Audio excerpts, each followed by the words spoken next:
Recently, I helped put on an event in the Philadelphia area, and I am honored to say that Daryl Davis was our headline speaker, and he received a standing ovation.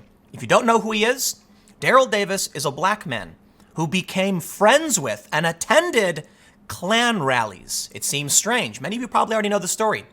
See, Daryl wanted to know why there are white supremacists who hate him, and they never even met him before. And it's an amazing point. How could you hate someone you don't know? So Daryl actually ended up befriending many of these Klan members and white supremacists, and they ended up turning in their robes to him and giving up on the Klan. In this story from NPR, how one man convinced 200 KKK members to give up their robes. Daryl Davis is an inspiration, and that's why I'm honored that he came to our event. He was a speaker there, and I'm also not surprised that he got a standing ovation from the crowd, because this audience genuinely wanted to know how to end racism. And now here's where it gets funny and kind of sad. In this event, you may know that we were protested. There was a threat, potentially, I don't know how severe, to burn down the theater. The theater canceled on us. The brewery refused to back down, and protesters showed up and protested, a group of people from all walks of life, including the great Mr. Daryl Davis.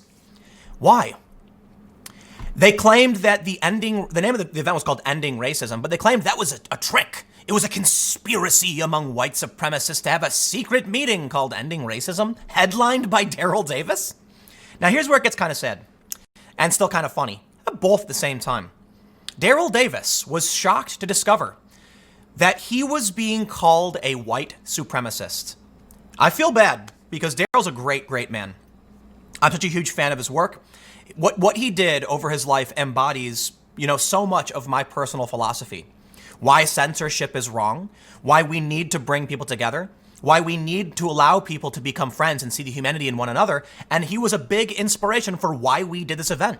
We need to get people from both political factions or tribes, or however many there are, to sit down and look each other in the eye and see the humanity.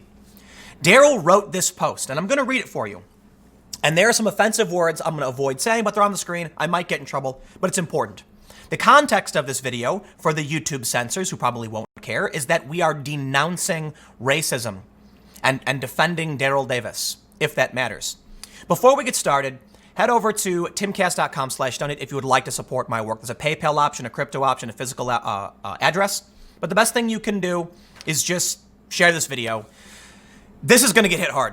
I really doubt YouTube will allow me to share this because of the words he uses, of which I'm not going to, I won't say, but they're there on the screen.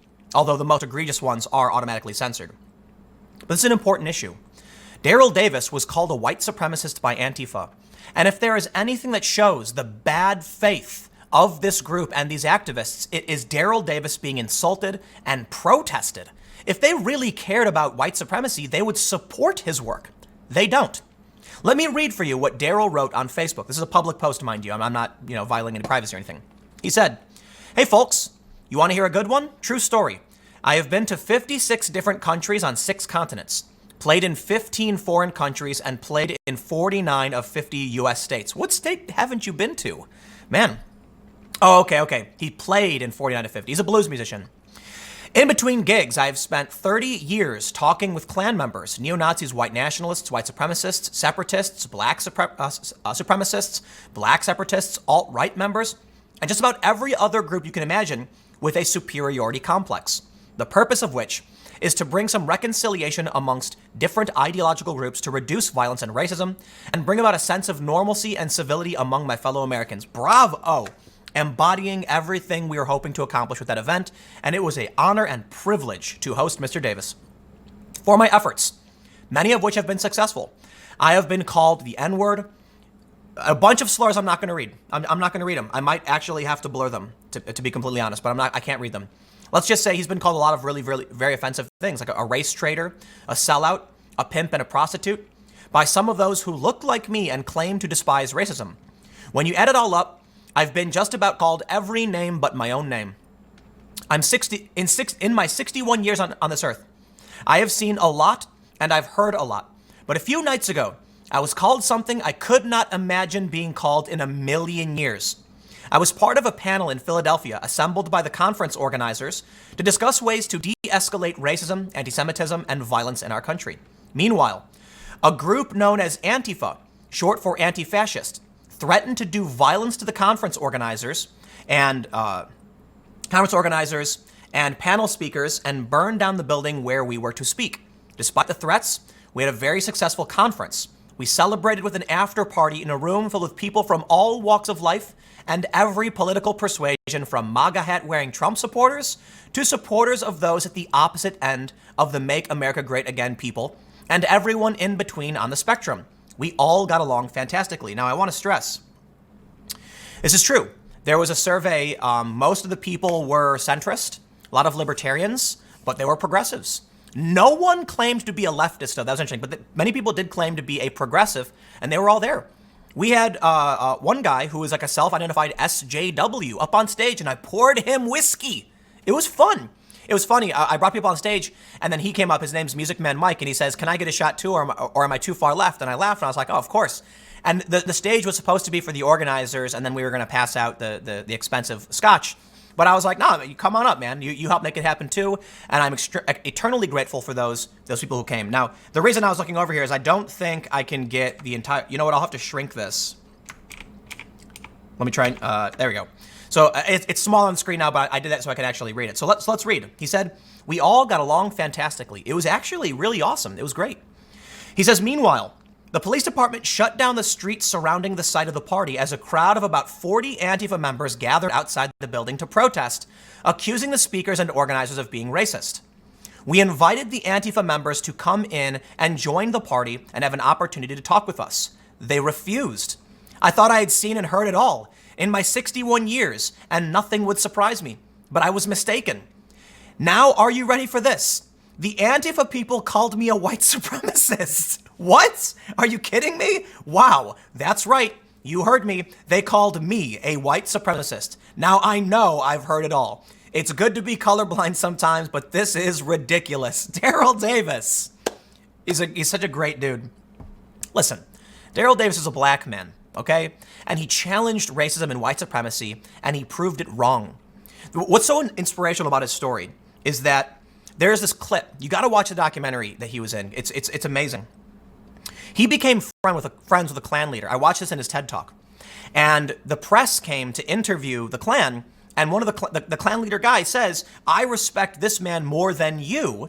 And he was pointing to white journalists and saying he respected Daryl Davis, a black man, more. It's just really interesting. An interesting thing happens when people who believe in separatism or supremacy actually meet and see the humanity in someone of a different race.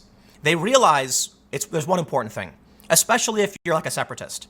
Here, this person would say that they enjoy hanging out with Daryl. But if you believe in separatism, the question is, okay, do you want to say goodbye to one of your good friends whom you respect? Or do you want to recognize that separatism and racism don't make sense? And that's what's truly amazing. When you are friends with I can't imagine anybody who met this guy would say something like, "I know he's a good person and he's a great friend, and now I'm never going to see." No. You never want to see him again? That's the opposite. And so then you have to take that into consideration when talking about whether or not you truly believe in supremacy, nationalism, or separatism. I'm talking about racial, ethno-separatism, and nationalism. Because in the end, the mentality was, "Nah, I'd rather hang out with this guy. He's pretty cool." In which case, they turn in their robes to him. But here he is being called a white supremacist by Antifa. And we all get it. We know it so well. He says, "That threw me for a loop. I scratched my head for a second, trying to make sense of this strangely misconceived insult. But all I could do was laugh. I literally even laughed all the way back to DC on my flight the next morning.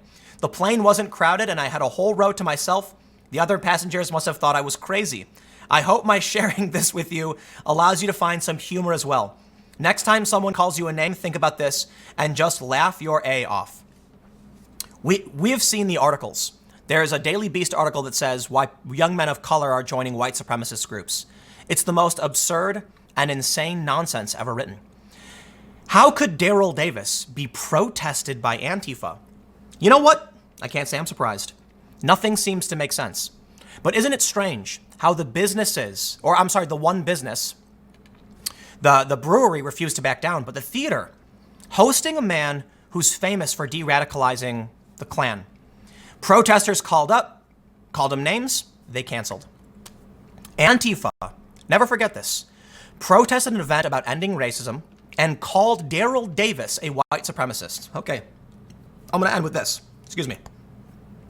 If there is any evidence, anything to show you that the far left activists and Antifa are operating in bad faith and do not care about social justice, it is this. Because everybody who truly cares about social justice and ending racism should be a fan of someone like Daryl. You can even criticize him. Just because you criticize him doesn't mean you're not a fan of his work. In the end, you might think how he operates or what he does or something about him is bad, but he was effective. You should be a fan of this man if you think racism is a bad thing. Well, Antifa clearly doesn't. They called him a white supremacist. Now, maybe they're just delusional. I think that's fair to say. Maybe they're just misinformed. However, when given the opportunity to sit down and talk and come to the party, they refused. In fact, I believe, I could be wrong, Bill of Mines invited far left protesters and Antifa onto the stage saying, why don't we give you a spot to speak? And they refused because they don't care about this. They care about violence and winning. This is the best evidence. I got a couple more segments coming up for you in a few minutes. Stick around. I will see you shortly.